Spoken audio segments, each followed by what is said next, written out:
Back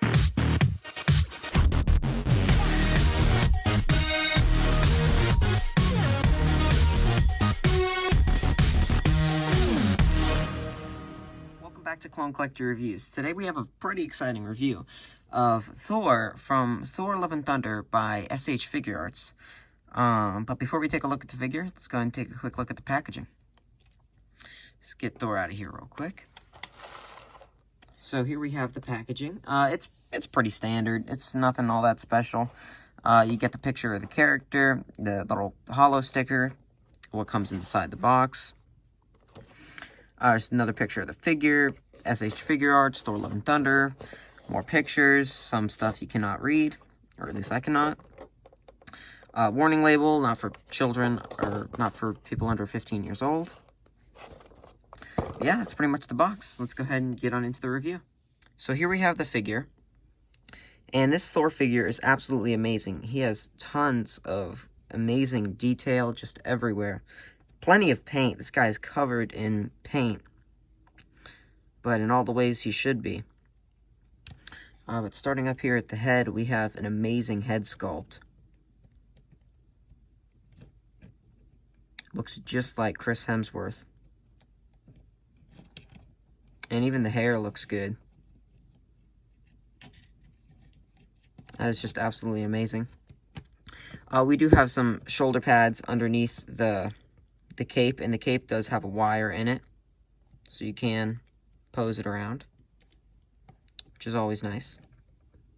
But he does have some posable shoulder pads, a little bit hidden underneath the cape, but you can still see them. Amazing detail on this chest plate. Absolutely amazing. He has amazing detail on his gauntlets and even on his hands. Just absolutely amazing all over. Not much paint on the back, but you don't really need that much paint because it is going to be covered by the cape. Absolutely amazing paint on just every single thing. The little kind of hip armor, and then the thigh dragon armor, dragon scales armor. Looks absolutely amazing. The toes are painted, or not, well, not the toes, but the feet are painted. This figure is absolutely amazing. But let's go ahead and take a look at this guy's accessories before we have a look at his articulation. So here we have his kind of open, more relaxed hands. And here we have his fisted hands. And here we have his gripping hands. And here we have Stormbreaker. There's kind of what Stormbreaker looks like. Oh! Stormbreaker has taken Thor's face off. But it's pretty standard. He's just got all the little detail that Stormbreaker normally has. And then, of course, the Groot tree part. But yeah, on to the next part. Much like Thor's face, Stormbreaker does have a removable part. You can take the actual axe part off of Stormbreaker and replace it with this electrified version to create an electrified axe. So that's pretty cool. As we have seen, Thor's face can come off. And the reason it can come off is so you can switch. It comes off just like that, pretty easily. The reason it comes off is so you can switch Thor's face out with this one. An electrified eye version.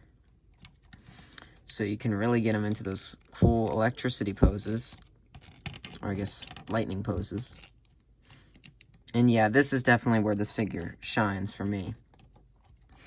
Those eyes in combination with Stormbreaker with the lightning effects definitely looks cool. But anyway, let's go ahead and get back to the review. Articulation-wise, this guy is absolutely stacked. He has all the points you really need. He has, at the head, he's got a ball joint at the bottom of the neck. And then he has a dumbbell joint. Let's see if I can even show that off. He has a dumbbell joint right there at the top of the neck, and then right there, or right at the top of the neck and right at the bottom of the head. So you can get a whole bunch of movement, whole bunch down, up, a little bit side to side, not too much, but you can really get some expressions out of this head. Shoulders, he does have movable shoulder pads, which can go up and down. In there is a butterfly joint, so you can get the butterfly joint to go forward a little bit, back a little bit, and then, of course, all the way around. There is a ball hinge in there as well, so you can get Thor's arm out. And then with the you can get it out about there, and then with the butterfly joint, you can push it just a little bit more. With the arm, you do have a bicep swivel, so you can swivel his bicep. There is, of course, an elbow joint, which gets you about much further than 90. That's very nice. There is a wrist joint, which is very fragile. I actually cracked mine, which is a little bit unfortunate, but it's kind of like McFarlane, the DC McFarlane figures wrist joint, where it goes up and down, and then you can swivel it in there. Let's see if I can do it with the other one. You can swivel, so it goes up and down, and then you can swivel the joint to go in and out, which is always very cool. I don't know why all figures don't have that type of joint, although it does appear to be very fragile. So I would definitely recommend being careful with this. There is an abdomen joint, and then, of course, a waist joint. They're both ball joints, so you can get pretty far back with both of those. Decent bit forward, and then you can get a little bit of tilt. Not much, but a little bit. It is there. As I've said before, these little panels are on ball joints, so you can move these which way you want, if that is something you wish to do. And then, for the sake of showing off the articulation, I'm going to move them up. There is a drop-down joint at the leg, which can make him a little bit taller. And then, of course, provide some kick-out. Let's see if I can show you in there. There is the drop-down joint in there. So you can drop it down, and then you can push it and get a pretty decent kick. And then you can get a little bit back, really not much at all. And then, of course, the kick out. So the legs are pretty good. There's also a thigh swivel in there, which is always nice. And it is a non-visible thigh swivel. There are pinless double-jointed knees, which are exactly what you want. So they can get up pretty far, get up pretty high. There's a dumbbell joint at the foot. So there's a ball joint at the ankle and then at the bottom of the foot, which allows for some crazy movement forward, and then a little bit of movement back. And then, of course, you can get some serious rockers with this guy. Go absolutely crazy with the rockers. So, and then, of course, there's a toe joint that does go, not all the way, but a little bit, which can add to some posing. So, articulation-wise, this guy is very, very nice. But let's go ahead and get on to some comparisons. Size-wise, this guy is very different from the Marvel Legends. The Marvel Legends is about 7 inches. I believe this figure is 6.3 inches. So, definitely a big difference there. Here we have Thor next to Doctor Strange from the Multiverse of Madness. This is also an SH Figuarts figure, and they scale about the same height. I think Doctor Strange is just slightly taller with the extra hair on top of his head. So overall, this figure is pretty nice.